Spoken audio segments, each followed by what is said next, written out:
Hello friends. TS EAMCET 2024 గురించి prepare అవుతున్న వాళ్ళకి గుడ్ న్యూస్ అండి. ప్రైవేట్ యూనివర్సిటీస్‌లో మనకి ఎంసెట్ ర్యాంక్ ద్వారా అడ్మిషన్స్ ఫిలప్ చేయడానికి ప్లాన్ చేస్తా ఉన్నారు. ఇది ఇంకా కన్ఫర్మ్ కాలేదు. దీని గురించి ప్లాన్ చేస్తున్నారు. ఎలా అనేది ప్రొసీడ్ కావాలి, ఎంత పర్సెంట్ రిజర్వేషన్ ఇవ్వాలనేది. అసలు ప్రైవేట్ యూనివర్సిటీస్ అంటే ఏంటి? మరి ప్రైవేట్ యూనివర్సిటీస్‌లో ఎంసెట్ ద్వారా ప్రీవియస్ ఇయర్ ఇవ్వలేదా అడ్మిషన్స్ అంటే? ప్రైవేట్ యూనివర్సిటీస్ అంటే మనకి వాటికి సెపరేట్‌గా ఎంట్రన్స్ ఎగ్జామ్ అనేది ఉంటది. లేదా మెయిన్స్‌లో వచ్చిన ర్యాంక్ కానీ, అడ్వాన్స్‌లో వచ్చిన ర్యాంక్ ద్వారా కానీ అడ్మిషన్స్ అనేవి ఫిలప్ చేస్తూ ఉంటారు.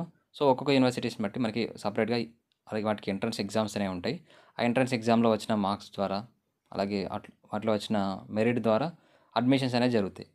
ఈ ఇయర్ మనకి ఈ ప్రైవేట్ యూనివర్సిటీస్‌లో ఎంసెట్ ర్యాంక్ ద్వారా కొన్ని సీట్స్ ఫిలప్ చేయడానికి ట్రై చేస్తూ ఉన్నాయి. మీకు సపోజ్ ఒక కాలేజ్‌లో, ఒక యూనివర్సిటీస్‌లో, ఒక బ్రాంచ్‌లో 100 సీట్లు ఉన్నాయనుకోండి.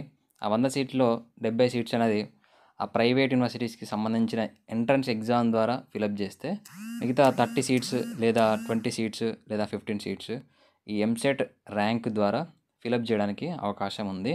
ఇది మనకి ఏపీలో ఆల్రెడీ రన్ చేస్తూ ఉన్నారు. మనకి లాస్ట్ 2 ఇయర్స్ నుంచి ప్రైవేట్ యూనివర్సిటీస్‌లో 35% సీట్స్ ఎంసెట్ ర్యాంక్ ద్వారా ఫిలప్ చేస్తూ ఉన్నారు. ఇది టీఎస్ స్టూడెంట్స్‌కి మంచి బెనిఫిట్ అవుతుంది. కొన్ని సీట్స్ కూడా పెరిగే అవకాశం అయితే ఉంది. దీనికి సంబంధించి అవకాశాలను పరిశీలిస్తున్న ప్రభుత్వం అవసరమైతే చట్ట సవరణకు యోచన లేదు. ఇంప్లిమెంటేషన్ అయిన తర్వాత మనకి కంప్లీట్‌గా క్లారిఫికేషన్ వస్తుంది. ఎంసెట్ ఎగ్జామ్ కంప్లీట్ అయ్యే వరకు దీని మీద ఒక ఫైనలైజేషన్ అయితే వస్తుంది. ఇది అప్లికేబుల్ అయితే చాలామంది స్టూడెంట్స్కి బెనిఫిట్ అవుతుంది, మెరిట్ స్టూడెంట్స్కి. అలాగే సీట్స్ కూడా పెరుగుతాయి కాబట్టి మిగతా వాళ్ళకి కూడా అవకాశం అయితే ఉంటుంది.